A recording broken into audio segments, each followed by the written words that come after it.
Hello students, welcome to दयालacademy। हम पढ़ रहे हैं introduction to literary studies unit 1 pride and prejudice और हम कंटिन्यू करेंगे वहां से जहां पर लास्ट वीडियो में हमने फिनिश किया था। अच्छा, वहां जाकर ये जो गर्ल्स हैं Bennett sisters, their attention was caught by a young man जिसे इन्होंने पहले कभी नहीं देखा।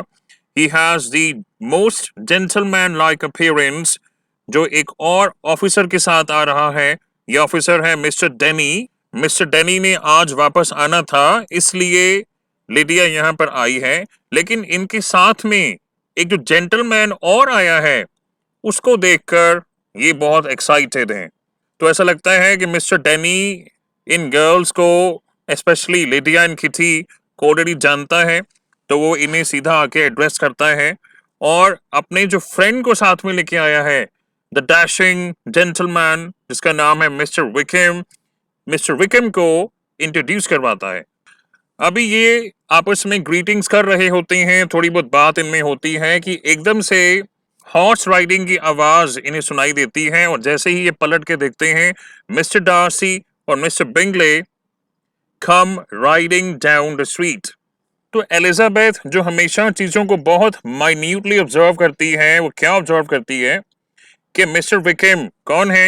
ये जो यंग डैशिंग जेंटलमैन है जो मिस्टर डेनी के साथ में आए हैं, ये भी सोल्जर हैं, आर्मी में हैं, और वहां से मिस्टर डार्सी मिस्टर बिंगले के साथ आए हैं। ठीक है, तो एलिजाबेथ ये देखती हैं कि मिस्टर विकम और मिस्टर डार्सी ये एक दूसरे को देखते हैं, लेकिन देखते ही इनके चेहरे का रंग उड़ जाता है। तो एलिजाबेथ सोच में पड़ जाती हैं कि भाई ये दोनों ऐसा लगता है एक दूसरे को जानते हैं, ये बात तो पक्की है। लेकिन जैसे ही इन दोनों के चेहरे का रंग उड़ गया, ऐसा क्या हुआ होगा इनके बीच में? Is there any trouble between them?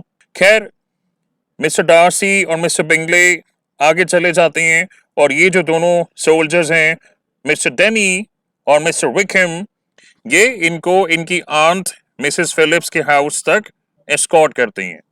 आपको पहले बताया जा चुका है कि मिसेस बेनेट की एक सिस्टर हैं जिनका नाम है मिसेस फिलिप्स। तो मिसेस फिलिप्स को जेन इंट्रोड्यूस करवाती हैं मिस्टर कॉलिंस से। उसके बाद उन्हें मिस्टर विकम के बारे में भी पता लगता है। वो भी यही कहती हैं कि हाँ, मुझे पता लगे हैं, आज ही लंदन से आया है मिस्टर डेनी के साथ। और यहाँ पर हमेशा डिनर के लिए आर्मी ऑफिसर्स को ये लोग इनवाइट करते रहते हैं, मिसेस एंड मिस्टर फिलिप्स। तो मिसेस फिलिप्स कहती हैं कि भाई ठीक है, हम मिस्टर विकम को भी इनवाइट करेंगे डिनर के लिए, अगर आप लोग आओ, हम कल का डिनर प्लान करते हैं, मिस्टर विकम को भी बुला लेंगे। तो बेनेट सिस्टर्स बहुत खुश हैं, स्पेशली लिडिया एंड किटी, और मिस्टर कॉलिंस को भी इनवाइट किया गया है कि भाई कल हम डिनर रखेंगे, आप सभी लोग यहाँ पे आना। और घर जाते जाते मिस्टर कॉलिंस बहुत ही खुश हैं, कहते हैं लेडी कैथरीन de Bourgh के बाद ये ऐसी वुमन हैं, देखो पहली बार मुझसे मिली, यू नो, और मुझे डिनर के लिए इनवाइट किया। क्या उनके मैनर्स हैं, क्या पोलाइटनेस है, ऑसम। तो जैसा कि प्लान किया गया है, नेक्स्ट डे बेनेट सिस्टर्स और मिस्टर कॉलिंस मिसेस फिलिप्स के घर जाती हैं मेरिटन में डिनर के लिए। मिस्टर कॉलिंस हमेशा की तरह जहां भी जाएंगे सबसे पहले तो चीजों को बहुत निहारेंगे, केयरफुली माइन्यूटली ऑब्जर्व करेंगे, फिर उनकी तारीफें करेंगे और साथ में लेडी कैथरीन de Bourgh की भी प्रेजेस करेंगे। So he starts admiring the size and furniture of the apartment and then told Mrs. Phillips about Rosings। आपको बताया गया था जहां पर लेडी कैथरीन de Bourgh रहती हैं, उसका नाम है रोजिंग्स पार्क। कहते हैं अरे आपका घर तो बहुत अच्छा है, बहुत सुंदर है, वाओ। लेकिन आपको पता है मेरी जो पेट्रनेस हैं लेडी कैथरीन de Bourgh, उनका ड्राइंग रूम पता है कितना बड़ा है? पता क्या क्या लगा हुआ वहां पे? उनके घर में जो चिमनी पीस लगा हुआ है ना, सिर्फ अकेला चिमनी पीस 800 पाउंड्स का आया था। तो ऐसी कॉन्वर्सेशंस चलती रहेंगी, आप इससे यूज्ड हो जाएं। और इतने में जेंटलमैन यानी कि जो आर्मी ऑफिसर्स हैं जिन्हें इनवाइट किया गया है, ये लोग वहां पर आ जाते हैं। Mister Wickham was a happy man towards whom almost every female eye turned। मतलब सभी जो फीमेल्स हैं They have a very good opinion of Mr. Wickham. Mister Wickham कहाँ बैठना पसंद करते हैं? Right next to Elizabeth. आपस में इनमें बातचीत शुरू होती है between Elizabeth and mister Wickham. Mister Wickham जैसे डैशिंग पर्सनालिटी वाले सोल्जर ऑफिसर और जो यहाँ पे ऑफिसर्स मौजूद हैं, इनके सामने बेचारे मिस्टर कॉलिंस को तो ऐसा लगा कि जैसे वो वहां पे प्रेजेंट ही नहीं है, कोई उनसे बात ही नहीं कर रहा है, as if he is nothing. Because the ladies, the girls, they find the soldiers, the army officers very much charming. तो बाकी लोग वहां पर कार्ड्स खेलना शुरू करते हैं जब mister Wickham he shares the table with Lydia and Elizabeth to play a game of lotteries. Mister Wickham को ना वहां पे बहुत अच्छा खासा टाइम मिल जाता है, अपॉर्चुनिटी मिल जाती है एलिजाबेथ से बात करने की. और यहीं पर एलिजाबेथ बहुत ईगर हैं, एंग्शियस हैं जानने के लिए कि क्या ये मिस्टर डार्सी को जानता है, और अगर जानता है तो कैसे जानता है. तो मिस्टर विकम ही शुरुआत करते हैं, कहते हैं I take it that Netherfield is not far from मेरिटन.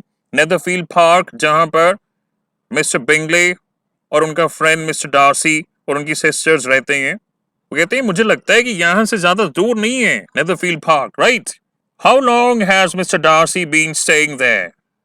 यानी ये बात कंफर्म हुई कि मिस्टर विकम और मिस्टर डार्सी एक दूसरे को जानते हैं. एलिजाबेथ कहती हैं कि अभी इन्हें आए यहाँ पे 1 महीना हुआ है, and mister Darcy is a man of large property in Derbyshire. Mister Wickham कहते हैं हाँ सही बात है. His estate is a noble one, a clear 10,000 per annum. इस नॉवल के बिल्कुल स्टार्टिंग में हमने मिस्टर बिंगले के अराइवल की जब बात करी थी, उनकी एनुअल इनकम के बारे में हमने बताया था. अगर किसी को याद हो तो प्लीज कमेंट सेक्शन में लिख के बताएं. लेकिन यहाँ पर और पहले भी ये मेंशन किया गया है कि मिस्टर डार्सी की जो एनुअल इनकम है that is 10,000 pounds, even more than mister Bingley's. Mister Wickham कहते हैं I have been connected with his family since my infancy, कि मैं तो बचपन से इनकी फैमिली के साथ कनेक्टेड हूँ. क्या तुम इन्हें जानती हो? एलिजाबेथ मिस्टर डार्सी के बारे में मिस्टर विकम को बताती हैं कि he is such a disagreeable man, everybody is disgusted by his pride. कोई भी इन्हें यहाँ पर पसंद नहीं करता. Nobody has a good opinion of Mr. Darcy. लोगों को कुछ समझता ही नहीं है. और मिस्टर विकम अब अपनी कहानी सुनाना चालू करते हैं. He says, I cannot pretend to be sorry. The whole world is blinded by his fortune and importance. कि लोगों को इनका फॉर्च्यून, इनकी वेल्थ, यानी कितने बड़े घराने से हैं, कितना पैसा इनके पास है, लोगों को बस यही नजर आता है. And that is why they probably ignore his rude behaviour, his arrogant nature and his pride. या फिर people are frightened by his high and demanding manners. इसलिए मिस्टर विकम कहते हैं कि लोग मिस्टर डार्सी को ऐसे ही देखते हैं जैसे वो चाहते हैं कि लोग मुझे देखें. यानी लोगों का ओपिनियन मिस्टर डार्सी के बारे में ऐसा ही है जैसा कि मिस्टर डार्सी चाहते हैं कि उनका ओपिनियन हो. फिर अपने और मिस्टर डार्सी के बारे में बात करते हुए कहते हैं कि we are not on friendly terms and it always gives me pain to meet him.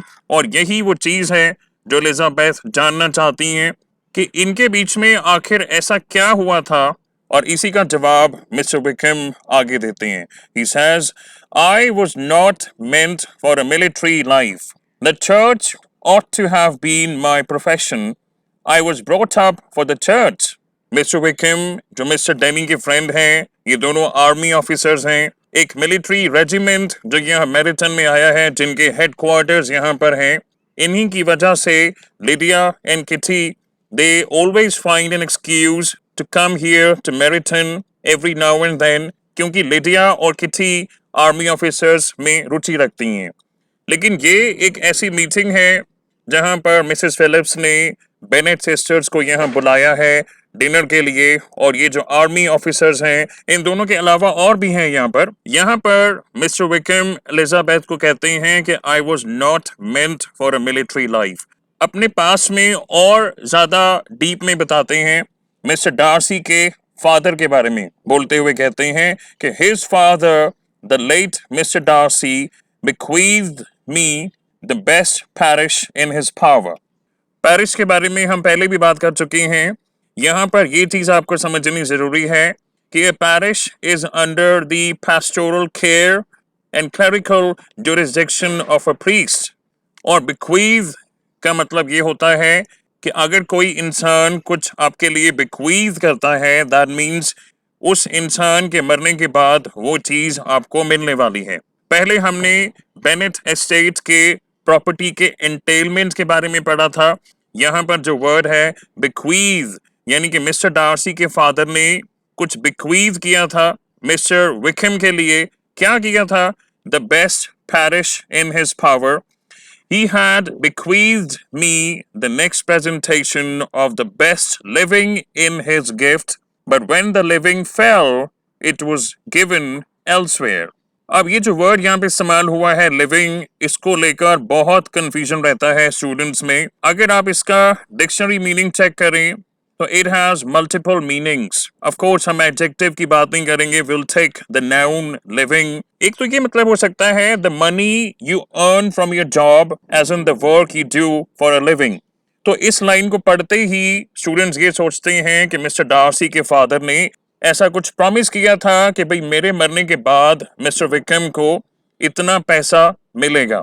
लेकिन यहीं पर डिक्शनरी में अगर आप इसका दूसरा मीनिंग पढ़ते हैं तो a living is the job given to a priest in the Church of England of being in charge of a particular area। तो अगर इस सेंटेंस को आधा पढ़ने से आपका डाउट क्लियर नहीं होता, then you should read the second half which says, but when the living fell means when the position became vacant, available, it was given elsewhere, as in it was given to somebody else। Alright, this is it for this video।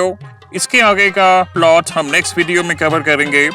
Guys, if you like the video, please share it with your friends, subscribe to our channel, and thank you for watching।